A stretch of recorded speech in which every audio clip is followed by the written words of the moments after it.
네, 오늘은 전도서 9장의 말씀을 중심으로 아름다워할 줄 아는 인생이 되라라고 하는 제목의 말씀을 전하고자 합니다. 오늘 본문을 통해서 말씀드리길 원하는 첫 번째는 뭐냐?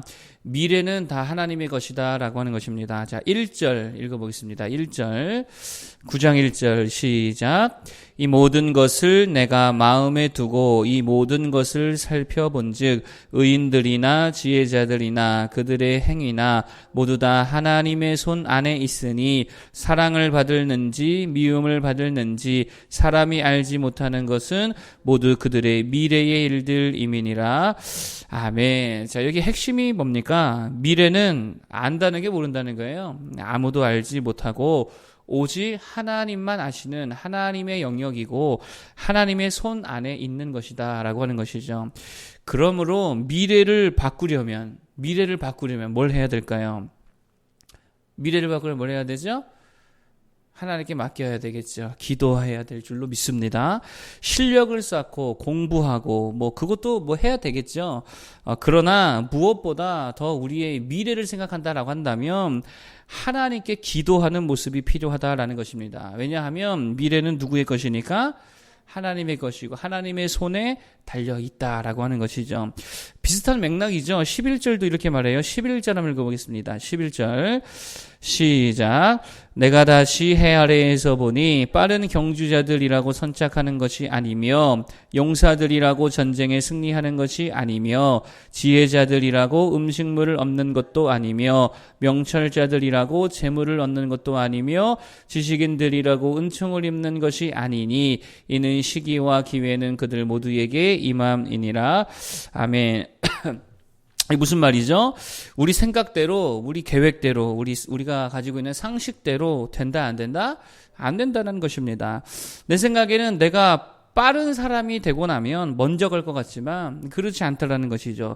또 내가 강한 존재가 되면 이길 것 같지만 그렇지 않다는 것입니다. 실력만 있으면 성공할 것 같지만 세상이 그렇지도 않다라는 거예요. 그러면 이 모든 게 누구에게 달려있느냐? 하나님의 손에 달려있더라. 그러니 제일 중요한 게 뭐냐? 기도라는 것입니다. 그래서 성경의 이야기는 여러분 잘 보시면 실력의 이야기가 아닙니다. 믿음의 이야기고 기도의 이야기더라라고 하는 것이죠. 여러분 사무엘이 무슨 실력이 있어서 블레셋을 이겼습니까? 일평생 뭐만 했어요? 사무엘 예배만 드리고 기도만 하던 제사장이잖아요.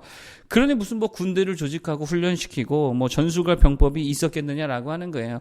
그런 거에 대해서는 문외한이죠. 그러나 미스바의 백성을 모아놓고 뭐 했습니까? 금식하며 기도하며 온전한 제사를 하나님 앞에 드리고 하나님을 믿으니까 하나님의 손으로 그 전쟁을 다 이기게 하시더라라고 하는 것이죠. 그래서 언젠가 제가 이런 제목으로 설교를 했던 기억이 납니다. 기도보다 강력한 것은 없다.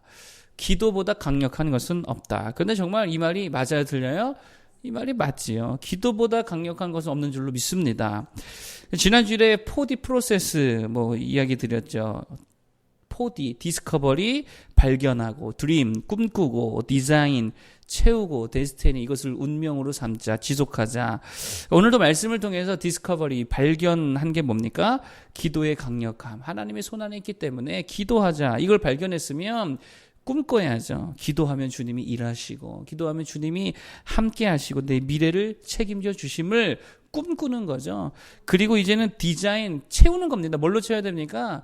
기도로 채우는 거예요. 이 대발견했잖아요. 기도가 강력하구나.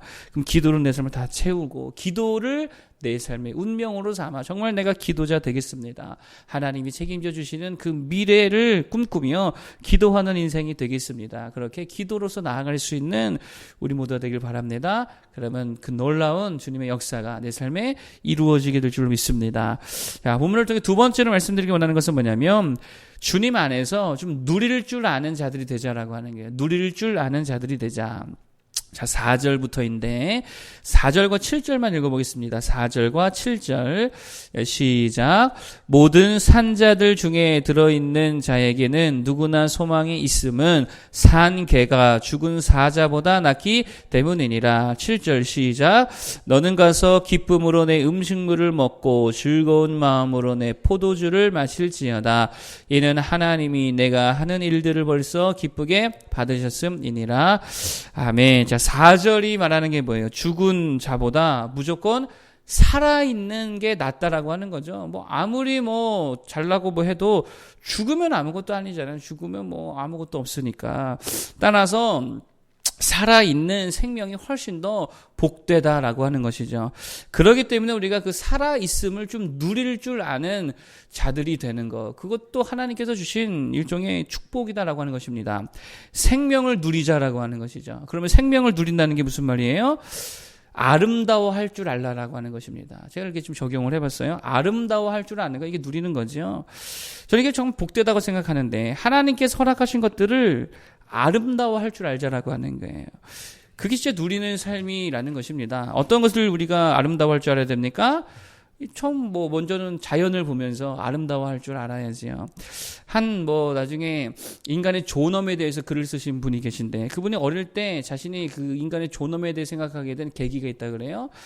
늘 이렇게 풀 산으로 놀러 다녔는데, 어느 날 한 노인이 부르더니 하나하나를 설명해 주더라는 거예요. 이거는 무슨 풀이고, 이거 무슨 곤충이고, 무슨 나무고, 무슨 꽃이고. 근데 그것을 어떻게 설명하냐면, 이거 얼마나 아름답냐 이러면서 설명해 주더라는 거예요. 그래서 그가 이 아름다움을 붙드는 것이 인간답게 살아가는 모습 중에 하나구나를 깨닫고, 그가 나중에 존엄에 대해서 글을 쓰게 되어집니다. 그러니까 아름다워할 줄 아는 게 이게 생명을 누리고 즐기는 삶이라는 거예요. 그래서 뭐 찬양도 있잖아요. 참 아름다워라 주님의 세계는. 자연을 보면 아름다워할 줄도 알고, 음악이라는 거 하나님이 주셨잖아요. 그러면 음악도 좀 즐길 줄 알아야죠. 음악을 들을 줄도 알고, 음악을 통해서 감동받을 줄도 알고, 특별히 찬양할 줄 알고, 그것이 우리의 아름다운 모습이라는 것입니다. 또 예술 작품들을 보면서 아름다워할 줄도 알고, 창작의 아름다움도 볼 줄 알고, 모방의 아름다움도 볼 줄 알고, 생명의 아름다움, 또 음식도 즐기라 그랬잖아요. 음식의 아름다움, 성장하는 모습의 아름다움, 또 하나님께서 주시는 고난조차도 어떻게 볼 줄 아는, 아름답게 볼 줄 아는 그러한 안목이 있을 때, 이게 살아있는 자들이 누리는 특권이라는 것입니다. 심지어 죄송한 말씀이지만 좀 이렇게 늙는 것도 어떻게 보자고요? 주님 안에 이게 또 아름다움이죠. 경륜이 쌓이면서 그 안에 아름다움이라는 게 있잖아요. 젊은이들이 갖지 못한 아름다운 것도 있단 말이에요. 그런 것들을 볼 줄 알고 누릴 줄 안다면 주 안에서 진짜 복된 삶의 모습이 되더라라고 하는 거예요.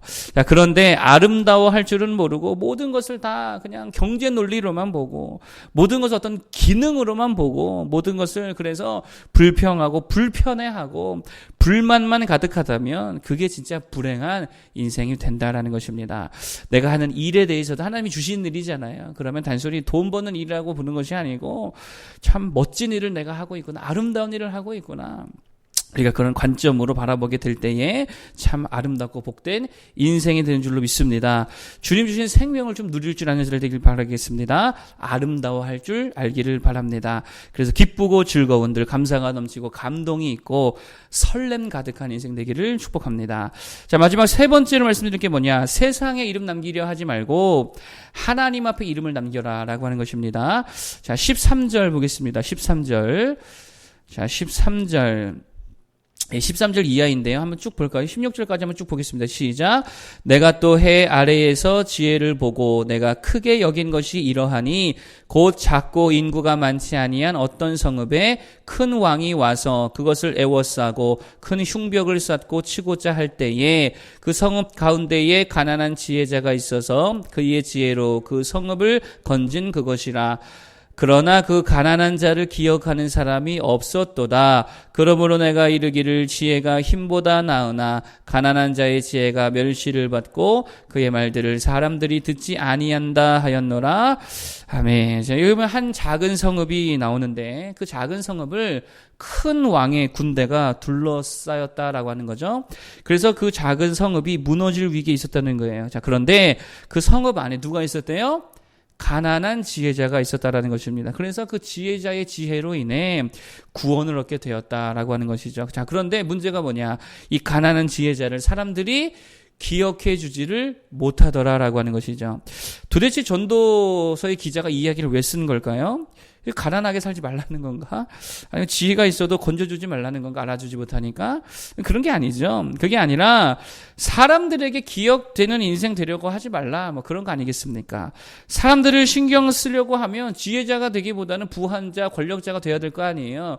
그런데 결국 그걸로는 성읍을 구원해내지 못하잖아요. 그런데 사람들 기억해주지 못한다 할지라도 지혜자가 되면 성읍을 구원해내고, 근데 사람은 기억하지 못할지라도 누구는 기억해 주십니까? 하나님은 기억해 주실 줄로 믿습니다. 그러니까 하나님께 기억되는 인생이 되어야 된다라고 하는 것이겠죠. 여러분, 결국 예수님께서 산상수훈에서 계속적으로 말씀하신 내용이 무엇입니까? 사람에게 보이려 하지 말고 하나님께 보이려 해라. 기도도 어떻게 하라 그랬어요? 사람에게 보이려 하지 말고 골방에 가서 하나님 앞에 은밀히 하라. 하나님만 알면 충분하다라고 하는 거 아니겠습니까? 구제도 선행도 사람에게 인정받으려 하는 게 아니고 하나님 앞에 인정받는 모습이 되어야 된다라고 하는 것이죠. 자, 그런데 하나님께 인정받으면 오히려 더 어떻게 됩니까? 더 존귀한 존재로 세워주실 줄로 믿습니다. 뭐 그게 하나님의 원리죠. 다윗이 그랬잖아요. 사울은 사람 신경 쓰다가 망해버렸고 다윗은 사람보다 하나님 신경 쓰다가 더 존귀한 자가 되었잖아요. 요셉도 마찬가지죠. 뭐 그들뿐만이 아니고 다니엘과 그 세 친구들, 또 느헤미야, 뭐 에스더 다 마찬가지라는 것입니다. 하나님께 기억되는 인생들 되어야 될 줄로 믿습니다. 그러면 오히려 그게 더 빠른 거고요. 그게 더 강력한 거고 그게 더 부요해지고 풍성한 인생이 되는 줄로 믿습니다. 오늘도 사람보다 누구를 더 신경 쓰자? 하나님을 더 신경 쓰자. 하나님께 기억되는 인생으로 그렇게 삶을 살아갈 수 있는 모두가 되기를 바라겠습니다. 자, 오늘 세 가지 말씀드렸어요. 미래는 하나님의 것이다. 그러기 때문에 뭐 하자? 기도하자. 두 번째, 죽은 자보다 무조건 살아있는 게 낫더라. 그러니 그 생명을 누리는데 좀 아름다워 할 줄 아는 자들이 되자 그랬고요. 세 번째, 사람에게 기억되는 인생 되지 말고 하나님께 기억되는 인생, 그러면 그게 더 존귀한 인생이 되는 줄로 믿습니다. 세 가지 붙들고 승리하기를 바라겠습니다. 기도하겠습니다.